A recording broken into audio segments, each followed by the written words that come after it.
होने के लिए किया गया तो वह भगवत प्राप्ति का साधन बन जाता है।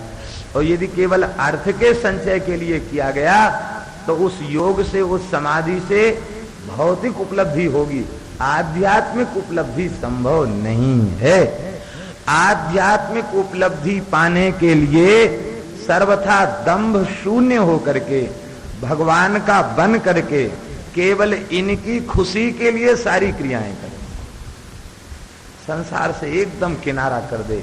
किनारा कर देने का तात्पर्य है कि किसी भी प्रकार से यह चेष्टा न रहे कि संसार रीझ है, संसार से बचने का प्रयत्न करे। तो जितेंद्रिय पुरुष, भक्त पुरुष इन मोक्ष के 10 साधनों में से एक साधन को भी अपना लेता है तो प्रहलाद जी कहते, हे नृसिंह भगवान, ये इतने पवित्र साधन है कि एक साधन से ही उसे आपके चरण कमलों की प्राप्ति होता है। किंतु कोई अजितेंद्रिय पुरुष, लोलुप और भोगी पुरुष संसार में प्रसिद्धि, यश और धन कमाने के लिए यदि इन साधनों को अपना लेता है तो सारे संसार में दंभ के आधार पर उसकी प्रसिद्धि भी हो जाएगी, सब कुछ हो जाएगा, लेकिन आप मिलने वाले नहीं हैं। इसी को श्री भगवत ऋषिकदेव जी महाराज ने कहा,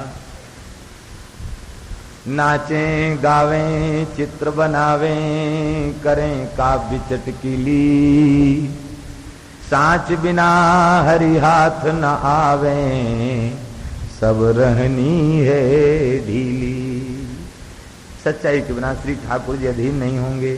हे नाथ, ऐसी कृपा करें हम सब के ऊपर, हम सब सर्वतो भावेन आपके श्री चरणों में समर्पित हो जाएं। हमारे शरीर के प्राण, वायु, श्वास, हमारे शरीर का स्पंदन आपकी खुशी के लिए हो। संसार से हमारा स्वप्न में भी कोई स्वार्थ या प्रयोजन न रह जाए।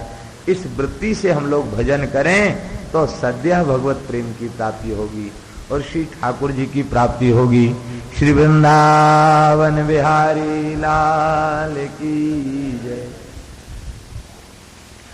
भगवान श्री प्रहलाद जी महाराज अंतिम स्तुति का अंतिम भाव कह रहे हैं।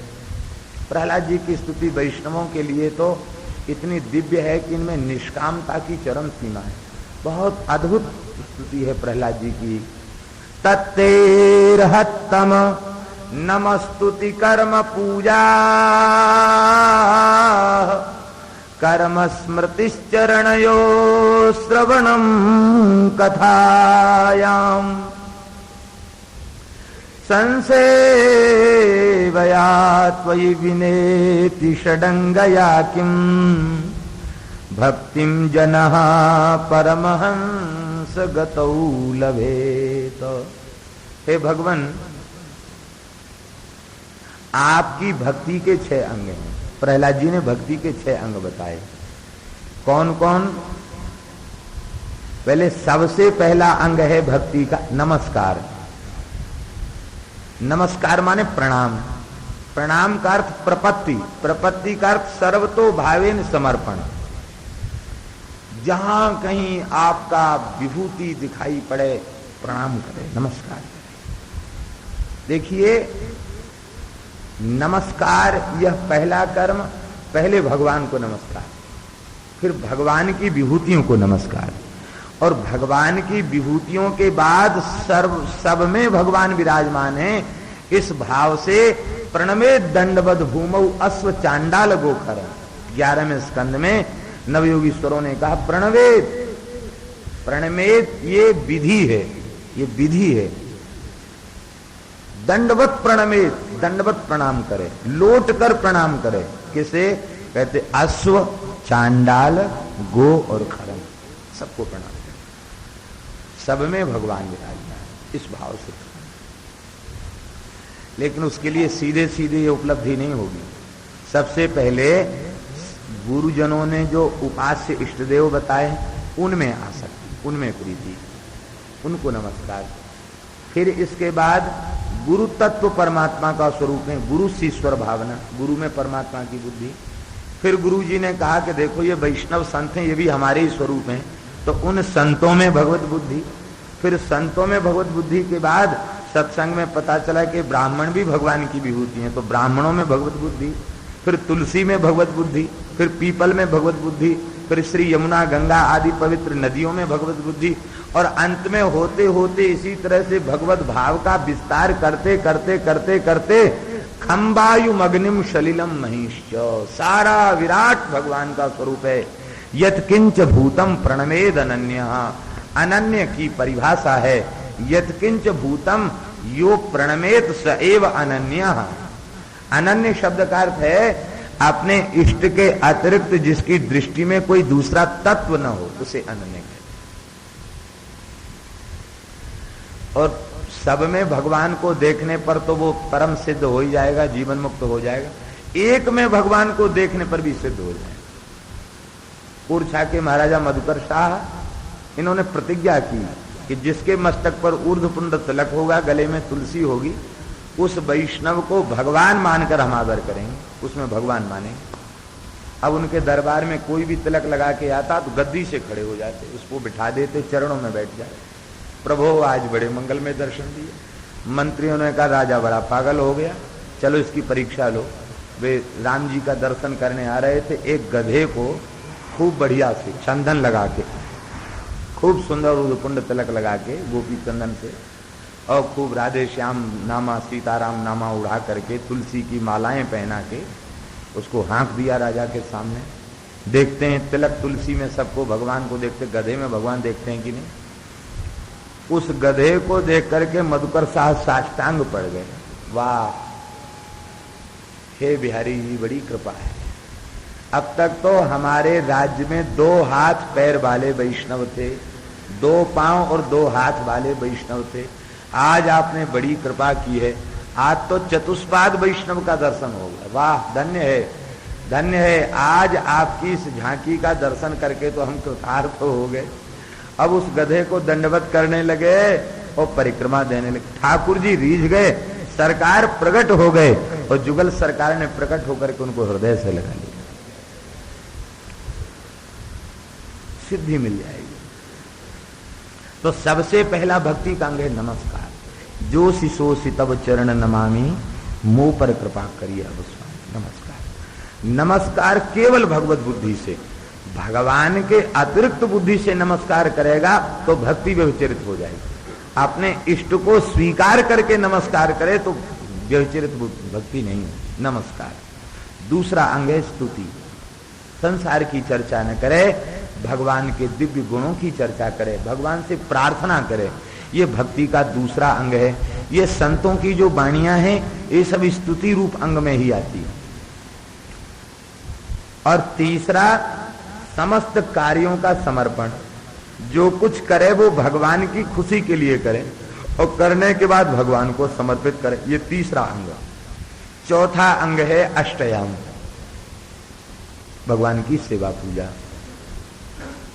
विग्रह की अष्टयाम सेवा, और विग्रह की अष्टयाम सेवा के बाद फिर मानसी अष्टयाम। विग्रह की सेवा में बहुत अड़चन आ जाती है। इनके लिए माया की जरूरत पड़ती है। अगरबत्ती लाओ, धूप बत्ती लाओ, फूल बत्ती लाओ, मलयागिरी चंदन लाओ। अब बेचारा निष्किंचन महात्मा कहां से खरीदेगा, इतर खरीदे के फूल खरीदे। और मानसी सेवा में बहुत फायदा।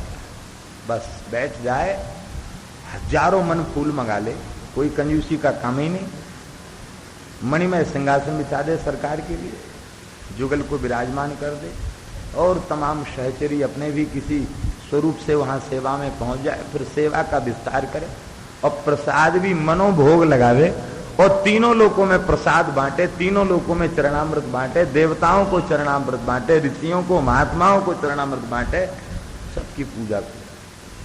वहां कंजूसी का कोई काम नहीं। इसलिए भक्ति महारानी के श्रृंगार में मानसी सेवा को नथ बताया गया। मानसी सुनत संग अंजन बिनाई। सधवा नारी का चिन्ह नथ है। नथ न होने से लगता है कि ये सौभाग्यवती नहीं है। प्राचीन काल में माताएं नथ धारण करती थी, तो ये भक्ति महारानी की नथ है। अब ये मानसी सेवा में प्रवेश कैसे होगा? इसके लिए श्री वल्लभाचार्य जी महाराज ने कहा कृष्ण सेवा सदा कार्या मानसी सा परामता चेतस्तत् प्रवणम सेवा। सेवा की परिभाषा क्या है? सेवा करने में चित्त व्याकुल है, अरे बड़ी देर हो गई, ऐसा हो गया तैसा हो गया, उस सेवा ने। चेतस्तत् प्रवणम सेवा, सेव्य में चित्त का विलय, इसी का नाम है सेवा। चित्त डूब गया, होश ही नहीं रहा कि हम सवेरे कितने बजे सेवा में गए थे, अब कितने बज रहे हैं। चेतस्तत् प्रवणम सेवा, ऐसा विलय सेवा में हो जाए। और ये चेतस्तत् प्रवणम सेवा, इसी को मानसी सेवा कहते, जहां चित्त डूब जाता है। कहते इसकी सिद्धि कैसे होगी? कहते तत्सिद्धि तनु वित्तजा। तनुजा और वित्तजा, आपके पास जो कुछ है धन, वो सेवा में लगा दो पहले, और अपने शरीर से भगवान की सेवा में। कुंज की सोहनी बुहारू, झाड़ बुहार भाव से लता पता की सेवा, वृंदावन की सेवा, संतों की सेवा, गौ की सेवा, ये सेवा। और जो कुछ आपके पास आ जाए उसे सेवा में लगा दो। ऐसा करोगे तो उसका प्रभाव मन के ऊपर होगा। और मानसी सेवा, ऐसी ऐसी मानसी सेवा की सिद्धियां संतों को भई हैं कि वे मानसी में जहां जहां पहुंचे हैं वहां के सारे हाल उन्होंने बता दिए। महाराज जी के निकट एक संत रहते थे, श्री हरिराम बाबा। एक आध बार कभी देर हो जाती उठने में तो महाराज कहते कि महाराज जी बाबा मानसी सेवा में रहते, तुम लोग नहीं जानते, बाबा को जगाया मत करो, छेड़ा मत करो। एक दिन रामनवमी थी, बहुत देर में उठे तो महाराज उनके कहो महाराज क्या समाचार है?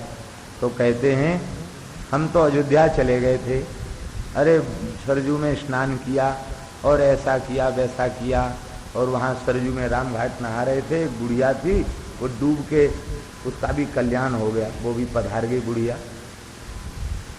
हम सोचें कि यहाँ तो पड़े पड़े सो रहे हैं, वो कहते हैं वहाँ अयोध्या की चर्चा कर रहे हैं, कैसे महात्मा। तब तक एक संत डॉक्टर साहब आए, उन्होंने कहा कि हाँ महाराज और तो सब ठीक है, एक बुढ़िया उस दिन रामनवमी के दिन सरजू जी में पधार गई थी। अब इतने जल्दी सूचना देने कौन आया? तब पता चला कि नहीं महाराज, वो भाव राज्य में, भाव जगत में, वे भाव में देह से जहाँ संत चाहते हैं वहाँ पहुँच जाते हैं और वहाँ की सारी लीला का वह अनुभव कर लेते हैं। कबीर जी महाराज बैठे थे काशी नरेश के दरबार में, और तुरंत उन्होंने जल गिरा दिया सुराही का। जैसी जल गिराया तो राजा बोला महाराज कालीन को गीला कर दिया। अरे बोले जगन्नाथपुरी का पुजारी ठाकुर जी का थाल लेके जा रहा था, वो रास्ते में आग पड़ी थी, आग लग जाती, मंदिर में जल गया, जल जाता बेचारा पुजारी का पांव, हमने उसको बुझाया। बोले बड़े झूठ बोल रहे हैं, यहाँ पानी फैला रहे हैं, कहते वहां आग बुझा दी। वो शरीर से यहाँ बैठे थे मानसी में, वहां जगन्नाथ जी का दर्शन कर रहे थे, राजभोग आरती का दर्शन कर रहे थे कबीर जी महाराज। वो शरीर से यहाँ बैठे। राजा ने सेवकों को भेजकर सूचना पहुंचाई तो पता चला कि कबीर जी महाराज तो उस दिन यहीं थे। लोगों ने कहा कबीर जी यहीं थे, और कबीर जी ने अपने कमंडल से पानी डाल के आग बुझाई नहीं महाराज, तो पोशाक जल जाती, बड़ा अनिष्ट होता, मंदिर में आग लगने वाली, कबीर जी नहीं बुझाई।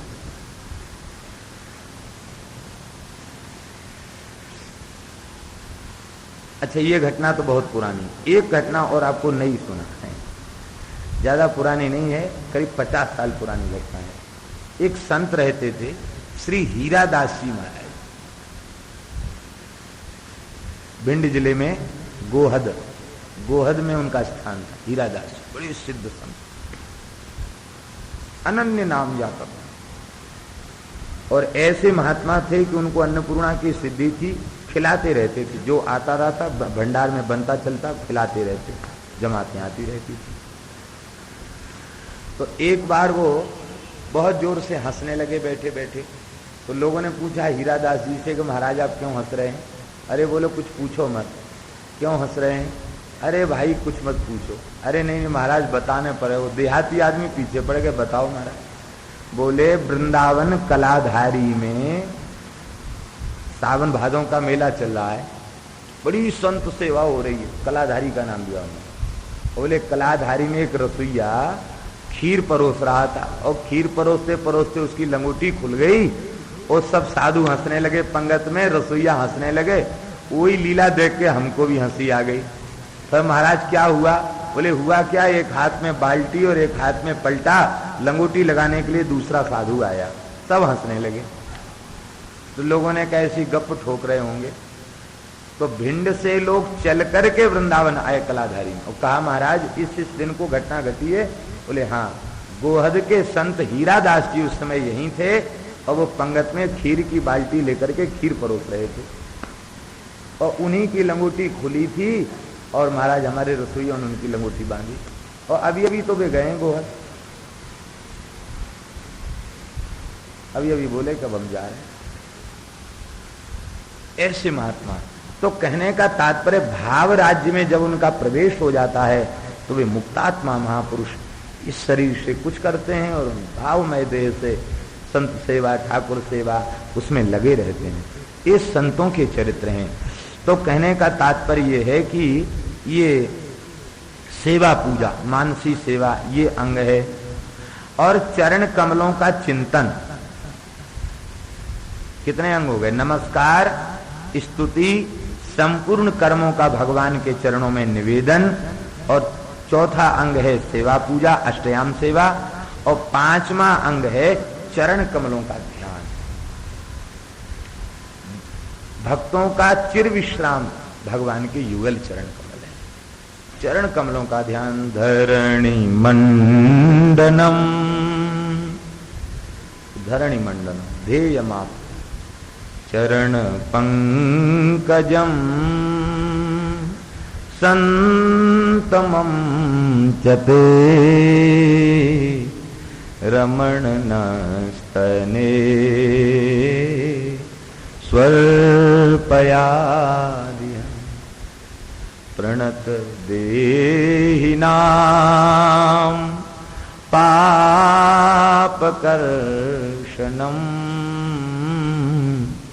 तृणचरानुगम श्रीनिकेतनम फणिफणार्पितम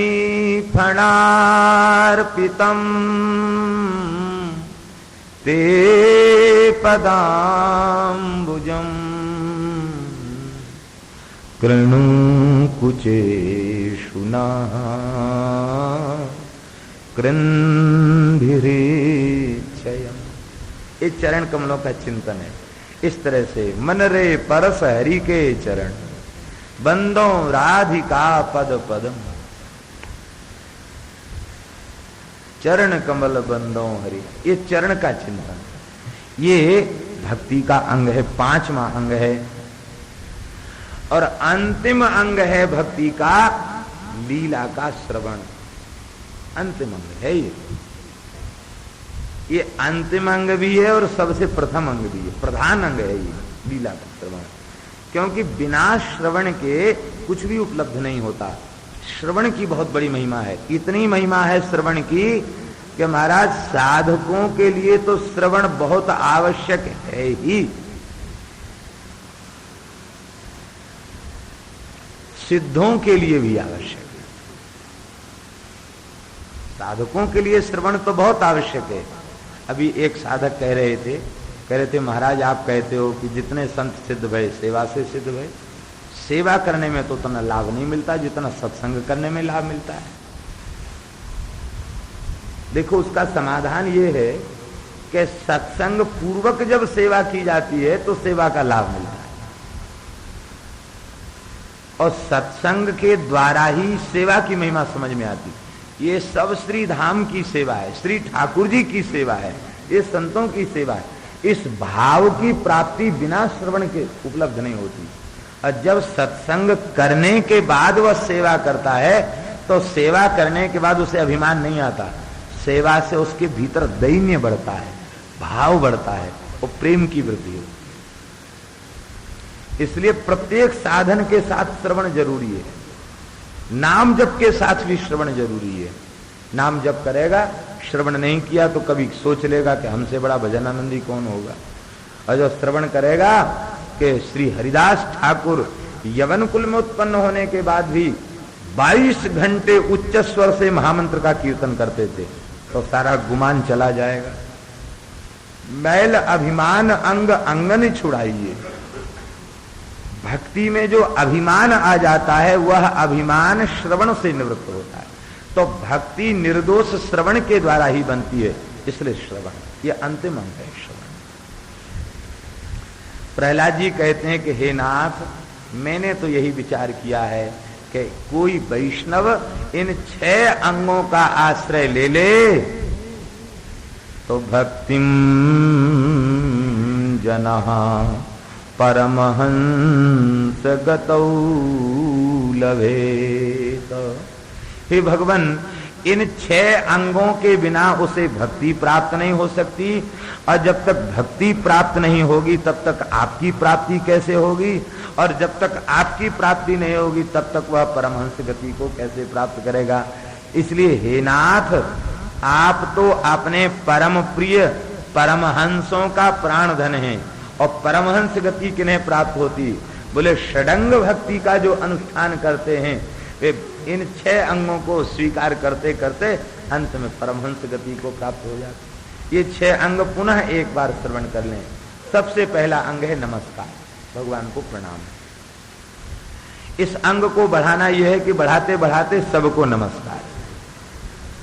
और इसके बाद दूसरा अंग है स्तुति, भगवान की प्रार्थना, संतों की वाणियों का पाठ, ये स्तुति दूसरा अंग। तीसरा अंग है संपूर्ण कार्यों का भगवान के लिए समर्पण, किसी वस्तु का फल नहीं चाहना, क्रिया फल का त्याग। और चौथा अंग है अष्टयाम सेवा, और 5वां अंग है चरण कमलों का चिंतन, लीला का चिंतन, और 6ठा अंग है श्रवण। बस 6 अंग अपना ले तो परमहंस गतौ लगे, परमहंस गति उन्हें प्राप्त हो जाती है। भगवान प्रसन्न हो गए, बोले प्रहलाद तुम तो परमहंसों के भी परमहंस हो, अब हम तुम्हारी स्तुति से बड़े प्रसन्न हैं, वरदान मांग लो।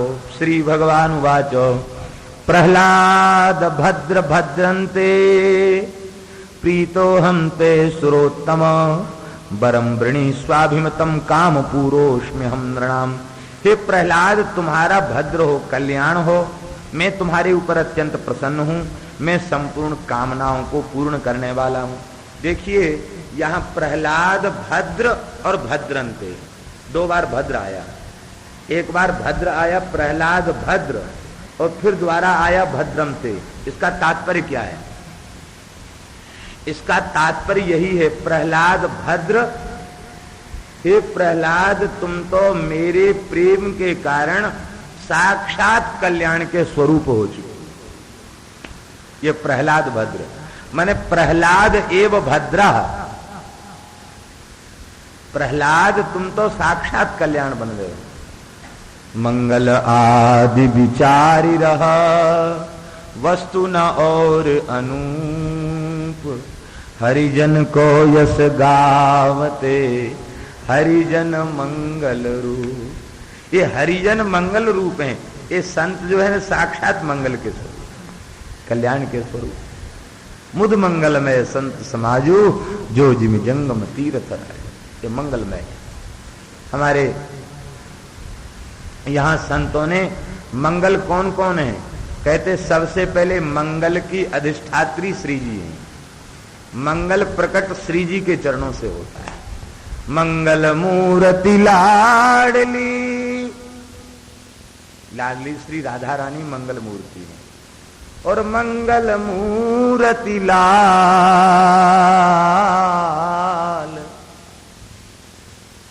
ये ठाकुर जी के पीतांबर में, श्री जी के नीलांबर में ठाकुर जी का पीतांबर बंधा हुआ है, इसलिए श्री जी मंगल की अधिष्ठात्री हैं। उनकी गलवहिया डाले श्याम सुंदर बैठे हैं, इसलिए श्री जी की सन्निधि से वे भी मंगल रूप हैं। मंगल मूर्ति लाडली मंगल मूर्ति लाल, मंगल मूर्ति सहचरी, क्योंकि वे संसार से मुक्त होकर देहाध्यास से मुक्त होकर प्रियालाल जी की सेवा में लगी। मंगल मूर्ति सहचरी मंगलमय सब काल। भगवान की उपासना में, सेवा में, निकुंज में, वृंदावन में कोई काल अशुभ अमंगल नहीं है। न संक्रांति है, न व्यतिपात है, न क्षय है, न किसी का ग्रहण है, न किसी का सूतक है। मंगलमय सब काल। मंगलमय सब काल अमंगल मूल न सावन। इन सब का चिंतन अमंगल के मूल को खत्म करने वाला है। और मंगल महल विनोद, ये विनोद जो लीला विनोद है ये भी मंगल। और महल मंगल मन भावन। अब इन मंगलों में सबसे बड़ा मंगल क्या है? देखिए भगवत ऋषि जी कह रहे हैं, मंगल भगवत रसिक सुजस सर्वोपरि मंगल। इन संपूर्ण मंगलों में लाडली जी से लेके सहचरी तक और निकुंज तक मंगल ही मंगल है। इसके बाद इनसे सबसे बड़ा मंगल क्या है? कहते भगवत रसिक सुजस सर्वोपरि मंगल। जो रसिकों का सुजस है, श्री ठाकुर जी के प्राण प्यारे भक्त जो रसिक जन है, उनका जो सुयस है, उनका जो चरित्र है, उनकी जो कीर्ति है, उनका जो नाम रूप गुण लीला है, ये सर्वोपरि मंगल है। कहे सुने अनुमोद सुयस पावे बर मंगल। इनके कहने सुनने वाले, अनुमोदन करने वाले उत्तम मंगल को प्राप्त करते हैं। इसलिए भगवान कहते प्रहलाद भद्र, हे प्रहलाद तुम साक्षात कल्याण स्वरूप हो। तुम जैसा भक्त तो कल्याण का ही स्वरूप हो जाता है और तुम्हारा कल्याण हो। हे असुरोत्तम तुम वरदान मांगो। भगवान की बात सुनकर के प्रहलाद जी हंसने लग गए। बोले नाथ आपने खूब ऊपर चढ़ा दिया, और इसके बाद वरदान का प्रलोभन देकर क्या लीला रचना चाहे तो समझ में नहीं आ रहा है। हे भगवान ये लोभ लालच हम में मत डालिए, क्योंकि इस जीव की प्रकृति अनंत जन्मों से लालच की है। और लालची प्रकृति वाले जीव के सामने आप लालच दिखा रहे हैं तो महाराज हमारी फिर क्या दशा होगी। मुमुक्षुत्वम उपाश्रिता, मुझे तो संसार की वस्तु चाहिए ही नहीं। मैं तो संसार से मुक्त होकर मैंने तुम्हारा आश्रय लिया है और आप हमको कहते हो मांग लो। हे भगवान एक बात कहें, हमारे आपके संबंध की जानकारी हम आपको दे रहे हैं। हमारा आपका क्या रिश्ता है, ये रिश्ता हम आपको बताना चाहते हैं। बोलो वृंदावन विहार। प्रहलाद जी रिश्ता बता रहे हैं। क्या रिश्ता? बोले हमारे आपके बीच का रिश्ता ये है कि आप जो है निरपेक्ष स्वामी है। स्वामी सदा सापेक्ष होता है, उसके नौकरों से बड़ी अपेक्षाएं होती। ये ऐसा नहीं किया, ऐसा नहीं किया, ऐसा कर दे, तैसा कर दे। आप निरपेक्ष स्वामी हैं। आप आत्माराम आप्तकाम पूर्ण काम है। आपको किसी जीव की सेवा की जरूरत ही नहीं है, इसलिए आप तो निरपेक्ष स्वामी हैं। और जो निरपेक्ष स्वामी हो उससे सकाम सेवक का संबंध दृढ़ हो नहीं पाता। स्वामी तो निरपेक्ष है, उसे तो कुछ चाहिए नहीं और वो पीछे पड़ा ये दे दो, ये दे दो, ये दे दो। तो प्रहलाद जी कहते हैं आप निरपेक्ष स्वामी हो और मैं आपका निष्काम सेवक हूं। बस हमारे आपके बीच का यही रिश्ता। आप निष्काम, मैं निष्काम दास और आप निरपेक्ष स्वामी। बस यही संबंध बना रहने दो। ये लेन देन की बातें मत चलाओ। नान्यता ते खिल गुरो घटेत करुणात्मना यस्त आशीष आशास्ते न सभृत्य सबई बणिक। जो आपके भक्ति करके आपसे कुछ चाहता है न सभृत्या, वो भक्त कहलाने का अधिकारी नहीं। सबई बणिक, वो निश्चित ही बणिक है, वैश्य। बनिया की दुकान पर गए, 10 रुपए दिए, उसने तौल के 10 रुपए का सौदा दे दिया। तो क्या ग्राहक के ऊपर एहसान कर दिया? मुफ्त में देता तो कहते भाई एहसान कर दिया, या कुछ घाटा सह के देता तो एहसान कर दिया। वो घाटा तो सहता ही नहीं है, पूरा पूरा मुनाफा भी लेता है। और कोई चतुर होता है तो बीच में उसी में डंडी भी मार लेता है। वो कांटा जो होता है उसको ऐसे उठा के तराजू को उठाता है कि वो जल्दी जल्दी में देख नहीं पाता, तब तक इधर उधर कांटा थोड़ा बहुत रहता है, लो तौल दिया। और इसके बाद और क्या करता है, दिखाएगा बढ़िया चीज हाथ डाल करके, उसको पता रहता कि इधर अच्छी है इधर कुछ घटिया है, और उसको मिलाकर उसी में से निकाल के उसमें धर देगा। ये तो बनिया और ग्राहक का बीच का व्यवहार होता है। और ग्राहक छांट छांट के लेना चाहता, और बनिया चाहता है कि नहीं पहले खचड़ा माल निकल जाए, बढ़िया माल तो ज्यादा दिन टिकेगा। तो महाराज ये हमारे आपके बीच में ये संबंध नहीं है, हम आपसे कुछ भी नहीं चाहते। ठाकुर जी बोले कि नहीं नहीं प्रहलाद, मेरी प्रसन्नता के लिए मांग लो। बोले आप यदि कुछ देना ही चाहते हैं तो यही दीजिए। यदि राशि में कामान बरास्पम बरदर्शभ, कामानां हृदय संलोह भवतस्तु वृणे वरम। हे भगवान